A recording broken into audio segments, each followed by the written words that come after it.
विश्व हेपेटाइटिस दिवस के कार्यक्रम में प्राइड द्वारा आयोजित इस कार्यक्रम में राज्यसभा के उपसभापति माननीय हरिवंश जी, देश के स्वास्थ्य एवं परिवार कल्याण, केमिकल फर्टिलाइजर मंत्रालय के मंत्री श्री मनसुख लाल मांडविया जी, पहले खेल और देश को कानून के माध्यम से न्याय दिलाने के लिए प्रतिबद्ध किरण जी, नोबेल पुरस्कार विजेता जी जो हमसे जुड़े थे माइकल हाटन जी,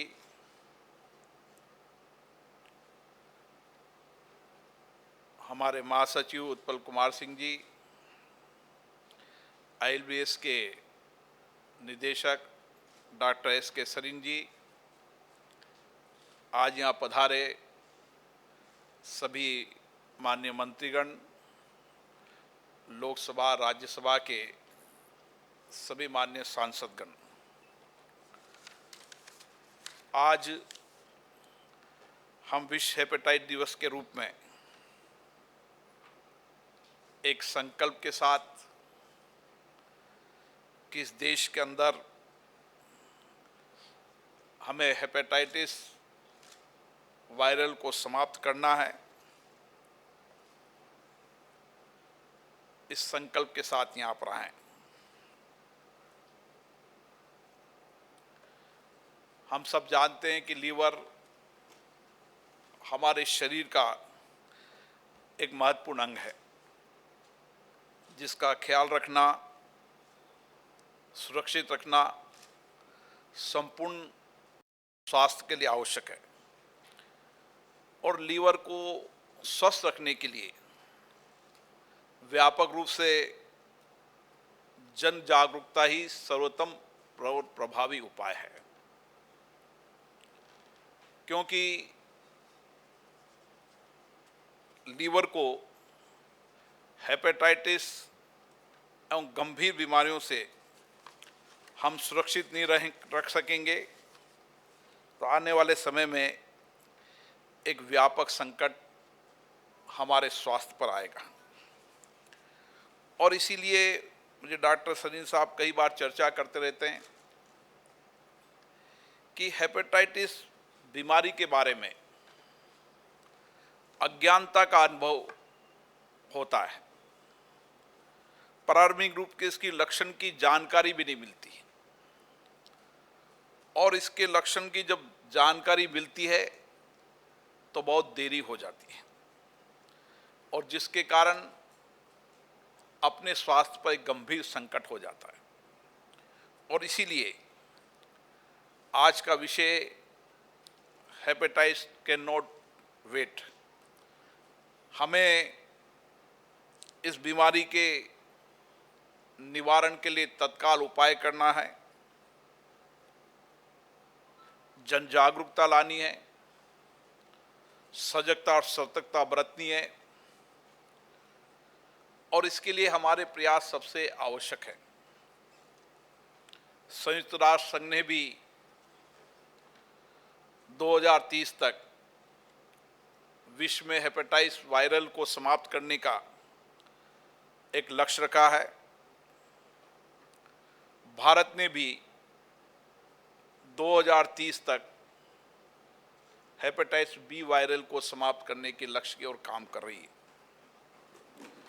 हम जानते हैं कि पूरे विश्व के अंदर जितने हेपेटाइटिस बी और सी के लोग हैं, उसमें 11% भारत में है।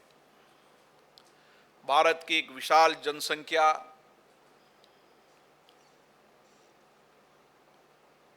गांव ढानी तक अभी भी सुदूर गांवों के अंदर पीने के पानी की समस्या है, स्वच्छ गांव हो इसका अभाव है। ये बात सही है, एक व्यापक जागरूकता सरकार ने प्रयास किया है, कि देश के हर गांव में हर व्यक्ति को शुद्ध पीने का पानी मिले, स्वच्छता उसके जीवन का अभिन्न अंग बने। लेकिन अभी हमने कोरोना महामारी के संकट के दौर से हम गुजरे हैं और इस कोरोना महामारी के संकट में जिस तरीके से समाज में जागरूकता का अभियान आया, लोगों ने सजगता सतर्कता बरती, जिसके कारण हम काफी हद तक कोरोना महामारी को रोकने में कामयाब हुए।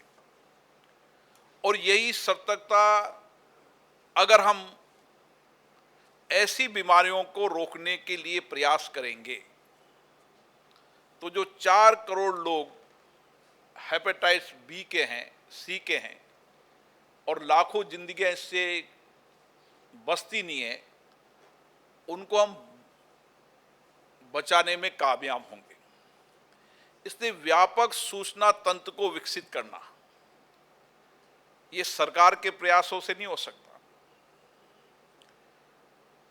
कोरोना के अंदर भी समाज में जिस तरीके की जागरूकता आई, दूर दराज के गांवों ने भी अपने अपने गांव में स्वास्थ्य की दृष्टि से लोग सब सुरक्षित रहें, कोरोना संक्रमण से सुरक्षित रहें। मैंने देखा दूर दराज के गांव में भी लोग मास्क और सामाजिक दूरी की पालना करने के लिए कटिबद्ध हुए।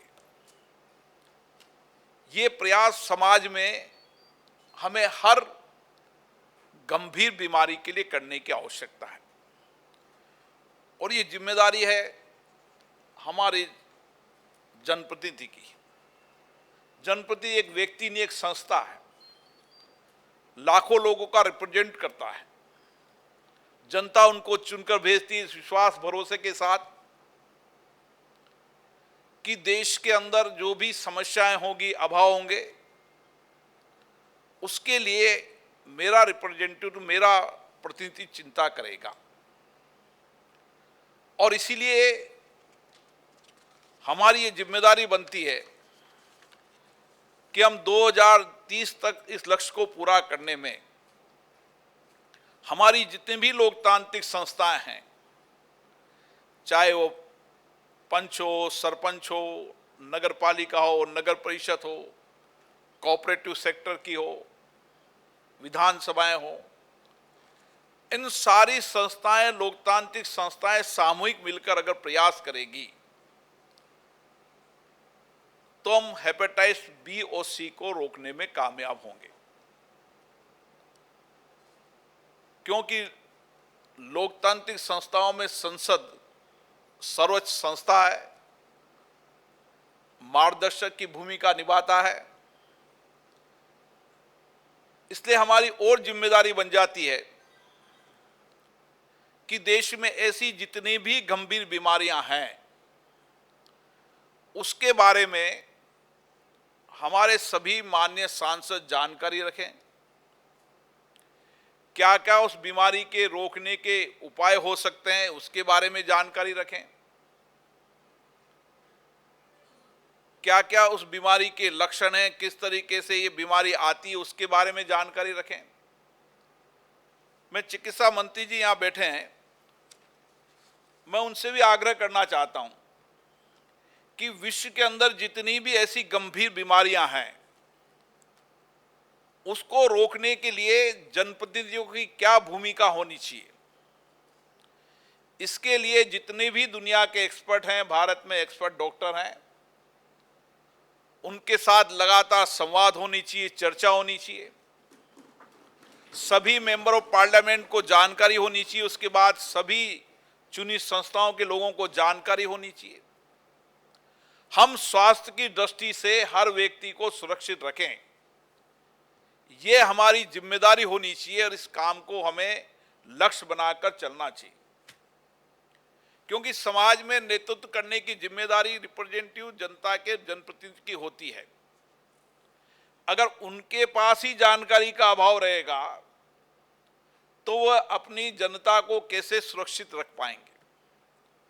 और इसलिए मुझे पता है कि कई मेंबर ऑफ पार्लियामेंट ने कोरोना के समय जिस तरीके के काम किए, उन्होंने अपने अपने कामों का विवरण लोकसभा में दिया, मुझे लगा कि कितने व्यापक प्रयास किए, समाज के सभी लोगों के साथ लेकर, सभी संस्थाओं को साथ लेकर उन्होंने लगातार कोरोना में जागरूकता के साथ साथ जो कोरोना संक्रमण के उपाय, रोकने के उपाय, उस पर भी चर्चा की और उनके अभाव, परेशानियां, दिक्कतों को दूर करने के लिए भी समाज को जागृत कर कर प्रेरणा देने का काम किया। और यही कारण है कि आज हम देश के अंदर कितनी भी गंभीर बीमारी, कितनी भी संकट हो, हमारे सामूहिक प्रयासों से मुकाबला करने की शक्ति भारत में है। क्योंकि हम भी चिंतित थे कि विकसित जैसे देशों के अंदर जो कोरोना की हालात हुई, हमारे इतना बड़ा देश, इतनी बड़ी जनसंख्या और विकसित देशों के मुकाबले में हमारा चिकित्सा इंफ्रास्ट्रक्चर इतना कमजोर, ये हमारी सामूहिक संकल्प शक्ति का ही परिचय था कि हमने इस संक्रमण को रोकने में काफी कामयाब हुए। लेकिन अभी यह संक्रमण समाप्त नहीं हुआ है, इसलिए इसके लिए लगातार प्रयास करने की आवश्यकता है। मैं डॉक्टर सरीन को विशेष रूप से धन्यवाद देना चाहता हूं कि हर बार जब मैं स्पीकर बना तो मैं डॉक्टर सरीन को बहुत वर्षों से जानता हूं कि मेरी शायद में लीवर के अंदर एक अथॉरिटी है इस देश नहीं, इस पूरे वर्ल्ड के अंदर। हमारे यहाँ भी कभी कोई लीवर पेशेंट आता था तो कहता था मैं ILBS डॉक्टर सरीन से टाइम लेना है। इसलिए मुझे जानकारी थी कि डॉक्टर सरीन कितने इसमें विशेषज्ञ हैं और कितनी उनकी प्रतिष्ठा है। जब उन्होंने आया कि इस तरीके के कार्यक्रम होने चाहिए, मैंने कहा कि हम सब प्रयास करेंगे। और आप आज नीचे जाएंगे तो आप अपने फैटी लीवर को जब चेक कराएंगे तो उसमें से 40% लोगों के फैटी लीवर निकलेगा और वो आपको तनाव में डालेगा। और उस तनाव को, जब आप तनाव में आओगे तो अपने शरीर को भी स्वस्थ रखोगे और औरों को स्वस्थ रखने के लिए भी अभियान चलाएंगे। हम फिर कोशिश करेंगे डॉक्टर सरीन से, अन्य संस्थाओं से, कि ऐसी गंभीर बीमारियां, लीवर जैसी बीमारियों के लिए गांव, तहसील, पंचायत, नगर पालिका तक लोगों के व्यापक जानकारी के लिए व्यापक अभियान चलाएं। और ऐसी कई ऑन व्हीकल्स गाड़ियां होगी जो गांव-गांव में जाएगी, लोगों की चेक करेगी। क्योंकि मैंने भी चेक कराया तो मेरे को भी चेक कराने के बाद डॉक्टर साहब ने टेंशन में डाल दिया। और मेरी पत्नी भी डॉक्टर है, वो यहाँ बैठी है। शायद मैं चेक नहीं कराता तो मैं इतने तनाव में नहीं आता, अपने शरीर पर इतना ध्यान नहीं दे पाता। लेकिन निश्चित रूप से हम भी स्वस्थ रहें, हमारी जनता भी स्वस्थ रहे, यही हमारी जिम्मेदारी है, यही हमारा संकल्प है और यही जनप्रतिनिधि का दायित्व बनता है। मुझे आशा है कि आज के दिन हम इसी संकल्प को लेकर जाएंगे कि 2030 तक इंतजार नहीं करेंगे। हम इसको 2030 के पहले भारत से हेपेटाइटिस बी को समाप्त करने के लक्ष्य को पूरा करेंगे और हर गंभीर बीमारी के लिए हम हमारे क्षेत्र की जनता को उस गंभीर बीमारी से सुरक्षित रखेंगे। इस संकल्प के साथ मैं इसके लिए सहयोग करने वाले सभी लोगों को धन्यवाद देता हूं, सभी हितधारकों को भी धन्यवाद देता हूं जो लगातार इसके लिए प्रयास कर रहे हैं। मुझे आशा है कि हम इस संकल्प को पूरा करेंगे और मेरा आग्रह है कि आज यहाँ काफ़ी बड़ी संख्या में मंत्रीगण भी आए हैं। मैं सभी से आग्रह करूँगा कि सभी माननीय सदस्य अपने अपने लीवर को टेस्ट जरूर कराएं, अपने साथियों को कहें। 3 दिन अभी लगाया कैंप, 3 दिन और लगा देंगे। यहाँ पर चर्चा और संसद में जाकर चेक कराएं और फिर शायद मुझे व्यक्ति से जानकारी देना कि कितने लोगों के फैटी लीवर निकला। उसके बाद फिर एक कैंप लगाएंगे डॉक्टर साहब का। उस कैंप में इसके लिए क्या क्या ध्यान रखना है, क्या क्या खान पीन का ध्यान रखना है, कैसे अपने फैटी लीवर को कम करना है, इसके लिए डॉक्टर साहब का कैंप लगाएंगे ताकि हम स्वस्थ रख सकेंगे और हमें जानकारी होगी तो हम हमारी जनता को भी जानकारी दे पाएंगे। आप सबको इसके लिए बहुत बहुत धन्यवाद। अब एक संकल्प डॉक्टर साहब ने आज लिया है, मैं सभी से आग्रह करूंगा ये संकल्प हम लेंगे। मैं संकल्प लेता हूं कि अपना नाम अपने यकृत लीवर को स्वस्थ रखूंगा। अपनी ओर से अपने परिवार की हेपेटाइटिस जांच टीकाकरण कराऊंगा। हेपेटाइटिस बी एवं सी के संबंध में अपने साथियों के साथ चर्चा करूंगा। हेपेटाइटिस बी एवं सी के बारे में 10 व्यक्तियों को नहीं, मेरी जनता को शिक्षित करूंगा। इसका प्रयास करूंगा। हेपेटाइटिस बी एवं सी के संक्रमित व्यक्तियों के साथ भेदभाव नहीं करूंगा। हेपेटाइटिस बी एवं सी के विरुद्ध लोगों को सशक्त बनाने में योगदान करूंगा। मैं मेरे क्षेत्र की जनता को हेपेटाइटिस बी और सी के बारे में जन जागरण करूंगा और उसकी जानकारी दूंगा। धन्यवाद।